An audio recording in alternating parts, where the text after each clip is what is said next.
we gotta talk about procrastination and the lack of motivation. Because the new year has just started. We are 3 weeks into the new year, and I'm already here lacking. No discipline, no motivation, and a lot of procrastination. So, today we're gonna face it together. We're gonna go through some tips how to overcome procrastination. I don't only mean the fitness life because I have been lacking in the gym and my runs, but also I'm a university girly. I have to write a thesis right now, and I bet many people are in the same situation. It's either exam season for you, or maybe you have to write a thesis, or maybe you just work from home and you can't sit your butt down to work. So I'm gonna start with a banger. The first thing is one of the most important tips that I can give you, and that is time blocking. If you're someone who struggles with a structured day, or your daily routine, or you don't write to-do lists or anything, and you're overwhelmed with just where to start because you have too much to do and you don't know what to do when, and you don't have the time blocking. I tell you, go on your laptop, or even you can do it on a planner, on a paper planner if you like to write it down per hand. But I can recommend Google Calendar or any kind of digital calendar where you open it up and then you can do some time blocking. Me, for example, I even have in the calendar the small things. For example, my alarm. I have it in there for every single day so I can know when I want to wake up or when I'm planning to wake up. Then I have my breakfast and my lunch, because that's what often happens. Usually you need at least an hour for lunch and breakfast, and that's 2 hours out of your day. If you don't plan them right, that seems like a small detail, but me, it helps to know when I wake up, I'm not going to start working immediately. I have to plan at least 1 to 1.5 hours where I can get started into the day, clean my room, and then have breakfast. So basically, if I get up at 7, I can't start working before 8:30 or even 9 in the morning. Then obviously we're going to time block the real appointments. I have working hours in the afternoon, so I block them because I can't do anything else there. So I'm going to block that in my calendar so I know the evenings are booked. And then I'm going to see what hours I have left and what I can do with my time. Now that I'm writing my thesis, for example, I prefer to get my thesis work done in the morning because I'm most productive in the morning. I think my brain works best in the morning.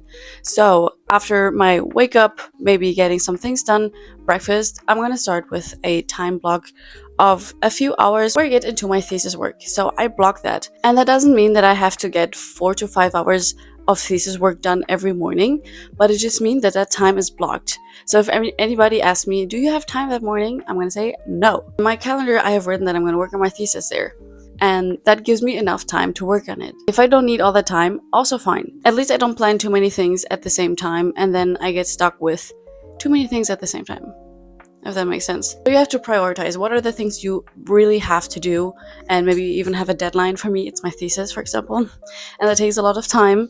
Now that I have work and my university work time blocked, we see realistically how much time I have left. My day looks full, but let's be honest, I'm a gym girly. I want to go to the gym. I want to move my body, and so should you. Move your body. So we're gonna have to find some time where I can go to the gym. Usually I like to time block about 2 hours to go to the gym because I have to drive there, I have to warm up the actual workout, and then maybe a cool down or some cardio, and drive back home. That's sometimes even more than 2 hours. Now that I have a kind of busier schedule, I have to be realistic. So I'm going to give myself 2 hours, and I just have to hurry a bit more. I'm going to put all my workouts into the weekly planner and the days that I want to do the workouts in, which also helps with staying disciplined with your workouts. And on other days where I might be more tired because it's in the middle of the week, or I have more to do, I would go on my run because it only takes around 1 hour.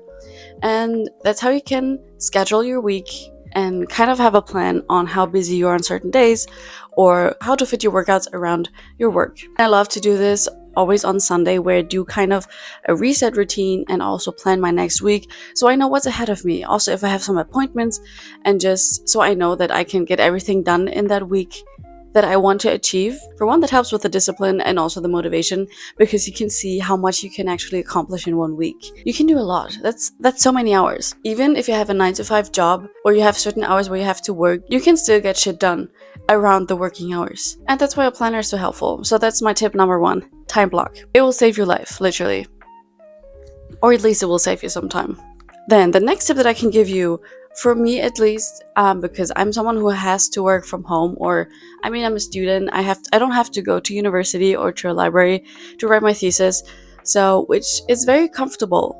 and I'm happy about it, but also it's hard to get motivated, or it's hard to get started in the morning to actually write the thesis and sit my ass down and write it and work on my computer. So if you have the chance, and if you're someone who works from home or studies from home, try maybe to have a separate room or a specific part of the room that is dedicated to your actual desk work. I imagine many girlies have one desk in the room where they do their makeup, their hair, or maybe watch videos, watch movies, whatever, and also work on that desk. For your brain, it's going to be super hard to distinguish what time it is now, when it's time to focus.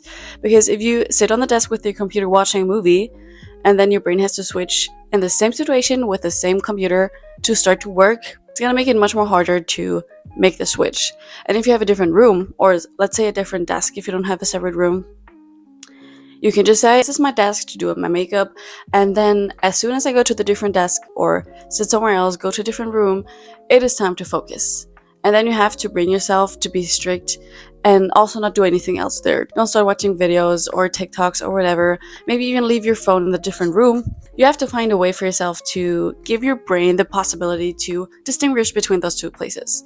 Don't only have a mental cut, but also a physical cut. So the room separating was more of a tip on your study life, not really your fitness journey. But something that can help you in both areas is to be very specific with the things you have to do.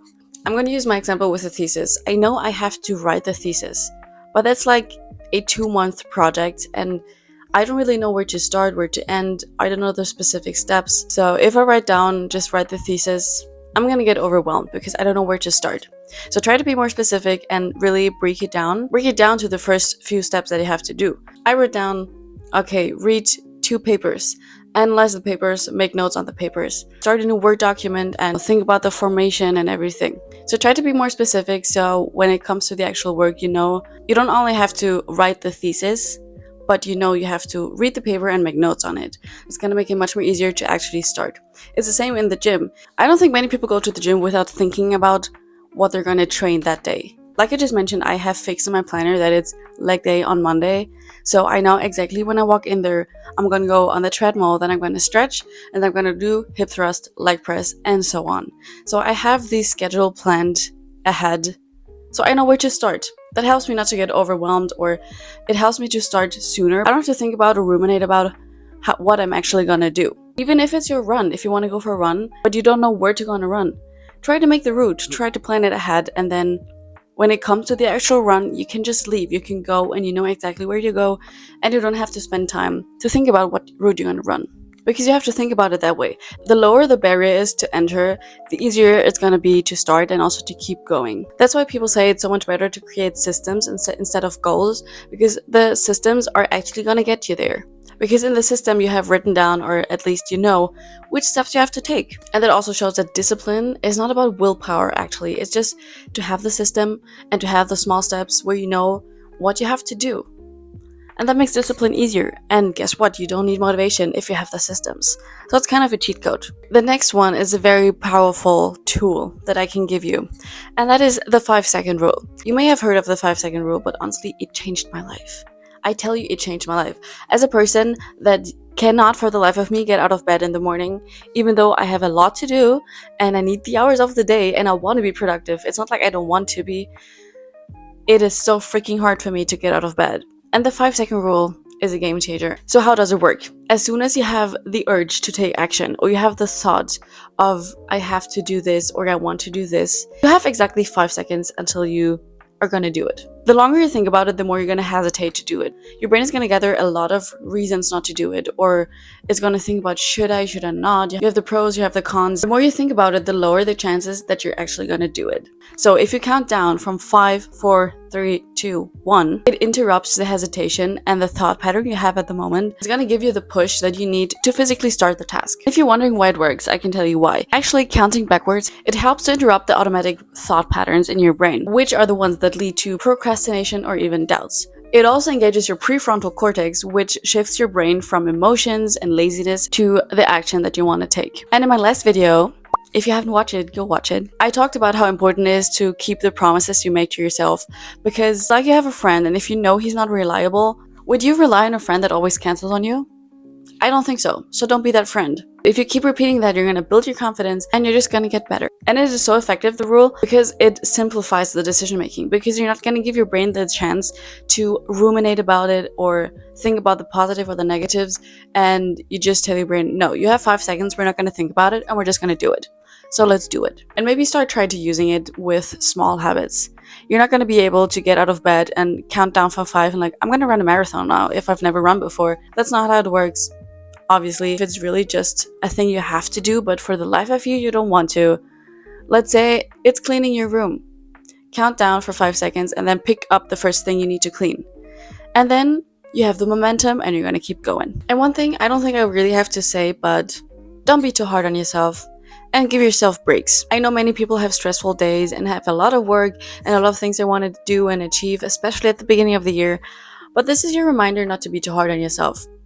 It is very good and important to have goals, or let's say systems now, to get better and achieve the things you want to.